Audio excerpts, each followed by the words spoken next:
You think your 3D stylus models are interesting and cool. Surprise? They're not.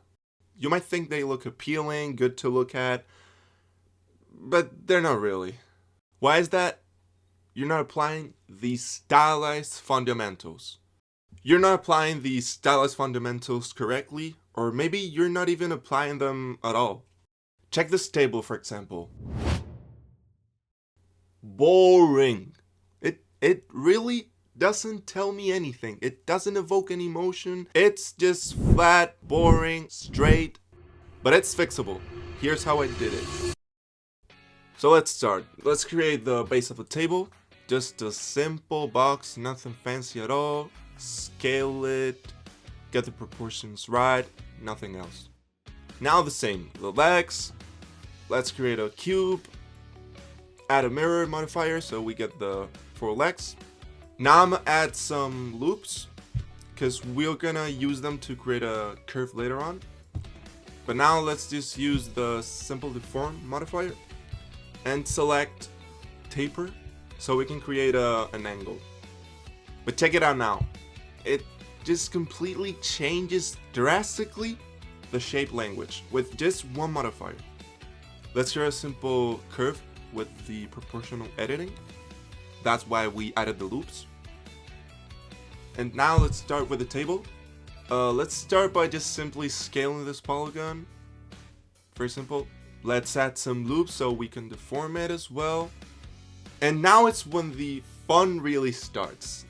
Now is when we deform the table, and we're gonna be using a lattice modifier and a lattice object. What's the lattice modifier?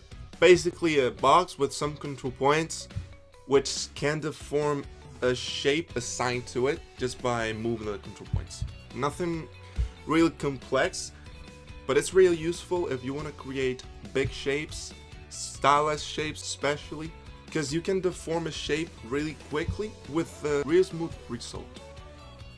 So let's add the control points. I don't really recommend you to use many of them. In this case, less is more, since we're gonna create the main shape. So the less control points we have and we use, the smoother the shape results.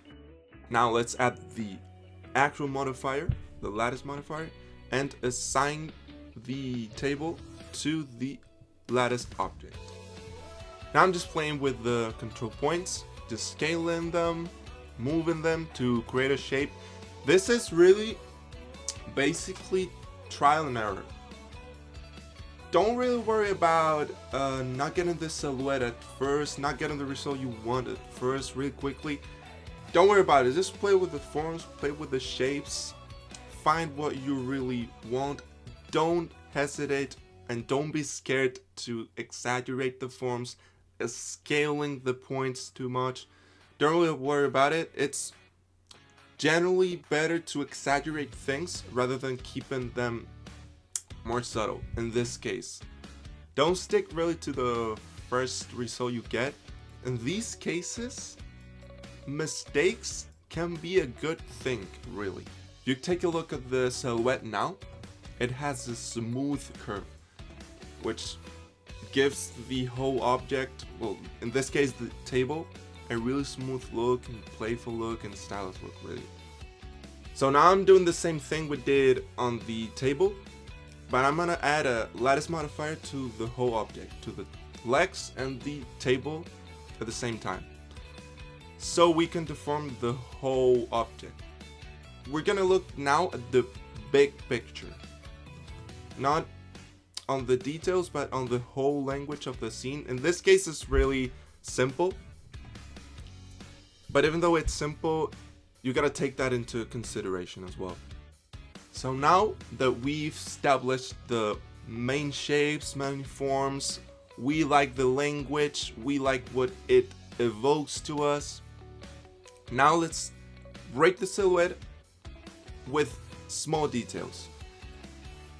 Essentially, I'm just doing small details. I'm creating small details that break the main silhouette, so it's not perfectly smooth, you know.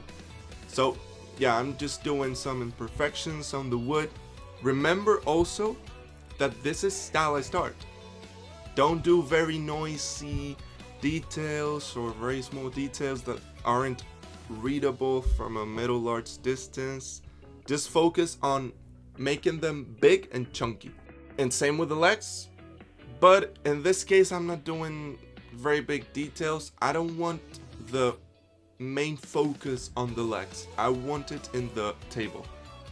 And that's how it ended. Here's the final result. Thank you so much for staying until the end. Make sure you drop a comment about what you want to see next, either the texturing of this table or another modeling video about another prop or anything you want, really. Bye.